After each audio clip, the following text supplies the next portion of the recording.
Oh, welcome once again. It is time for Shelf Life Book Reviews Online, where I present for you, the faithful reader, a book that is very, very highly recommended. And today, it's a nonfiction book, and it is a great one. It's called An Assassin in Utopia, the true story of a 19th century sex cult and a president's murder by Susan Wels. This is published by Pegasus Books and it retails for $25.95. This looks at it looks at America in the 1800s, and it's really different. It's got a little bit of everything. So if you like history, this book is definitely one that you're going to like.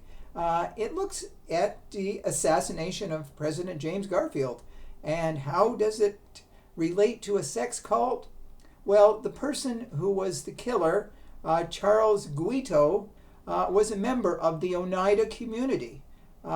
It was the community was there from I think 1848 or so to 1881, and it was run by John Humphrey Noyes, and basically it was a free love cult, and it was anything goes. A lot of the times there were older women who were, well, having sex with younger boys, and older men having sex with what could be considered jailbait girls. So it was free love, and there were a lot of people. I think there were close to 200 people who were part of this group. It was in upstate New York, called the Oneida community. And like I said, Charles Guiteau was a member there, and he was somebody who really people didn't like him. He kept to himself. He was a strange person, so it's not that unusual that later he would go to decide to assassinate President Garfield. Now, why he did it was he didn't like the man, and so he wanted the vice president at the time, Chester Arthur, to take over as president. So he thought if he assassinated Garfield, then Chester Arthur would be a much better choice for president of the United States at that time. And Charles Guiteau did succeed in shooting the president. He didn't die immediately. He was in a very critical condition for quite some time, till he finally died of complications from being shot. But there's a lot more to this book.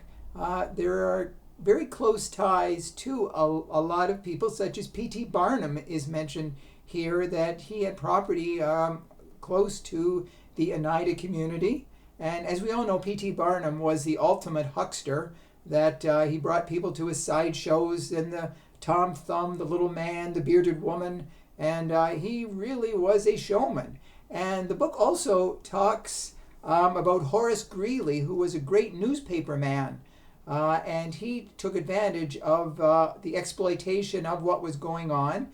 He also was responsible for the New Yorker, which I subscribe to. And it's definitely a book that delves deeply into American culture and American traditions and the mood of the country in the middle part of the 1800s. There's also talk of spiritualism. That was big back then, and seances, people contacting the dead, bringing the dead, their loved ones. Knock 3 times if you hear us, oh dead spirit. And people fell for that too. So there's a lot of people exploitation, and so the book really, like I said, is a great history lesson. So if you like true crime, if you like stories about past presidents of the United States, and P.T. Barnum, spiritualism, circuses, racism too. They talk about the beginnings of the Ku Klux Klan as well. So An Assassin in Utopia is definitely a book that I very highly recommend for history lovers. So if you do purchase it, please let me know if you enjoyed it as much as I did, because I know you will, because every page has something new about a fact of American culture. So that's a book I wanted to draw to your attention. Sorry, I'm getting confused here, getting excited about the book. So thank you for watching this video. Hopefully you will be back for the next one. And until then, stay safe, stay sane, stay in touch, and I will see you at the bookstore. Bye for now.